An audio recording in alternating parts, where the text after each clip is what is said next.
When we look at what makes a detection or a nosework dog, we tend to be talking about three separate things: hunt drive, odor recognition, and the response. Quite simply, hunt drive describes the dog's motivation to search, odor recognition, the dog's value for the target odors, and the response, which is what we're talking about here, how the dog communicates to us that they've sourced odor. The response can either be formal, where a behaviour or sequence of behaviours have been intentionally shaped or trained by the trainer, or informal, where a behaviour is incidentally taught.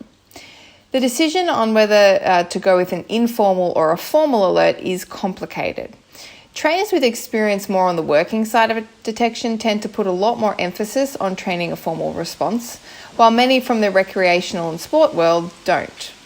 The latter category have multiple superstitions about teaching formal alerts, the most significant being that training a formal alert leads to false responses. Whether a trainer teaches a formal or informal alert literally drives their methodology.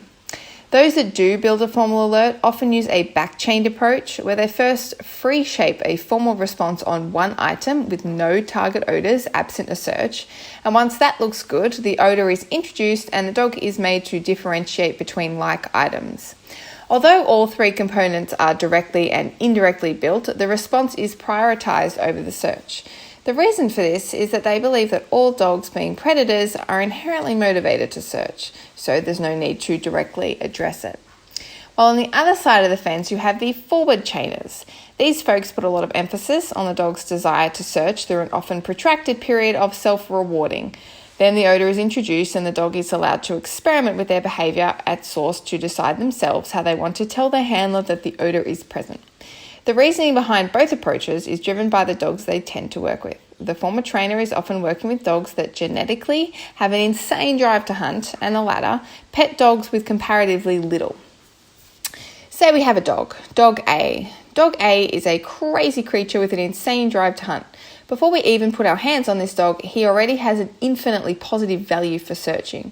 The units of reinforcement are very, very high. Using back chaining, we start by teaching the dog to respond on something, absent odor and absent a search. Each time we do this, we're adding units of reinforcement to the response. Over time, the odor is introduced and the dog's made to search for it. In doing so, the units of reinforcement for the search is indirectly increased and the response is directly increased. But in the end, the reinforcement history for the response doesn't come at all close to competing with that of the hunt. The likelihood of this method causing false responses with dog A is very slim. Now we have another dog B.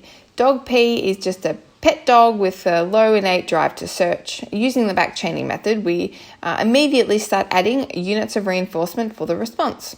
Even when odor and a search isn't incorporated and thus indirectly reinforced, the ratio of reinforcement is still less than ideal.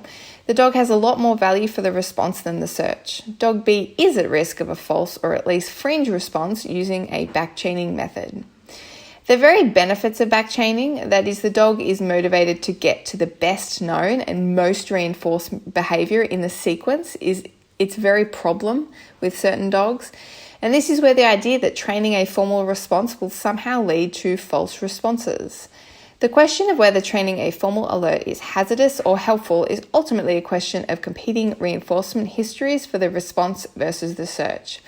Anyone having success in a back-chain system are most likely working with a dog whose genetic hunt drive outcompetes any manufactured reinforcement for the response. But this doesn't mean that you can't train a response to the dogs with lower hunt drive. It just means that when you do, you must always be aware of what you're reinforcing.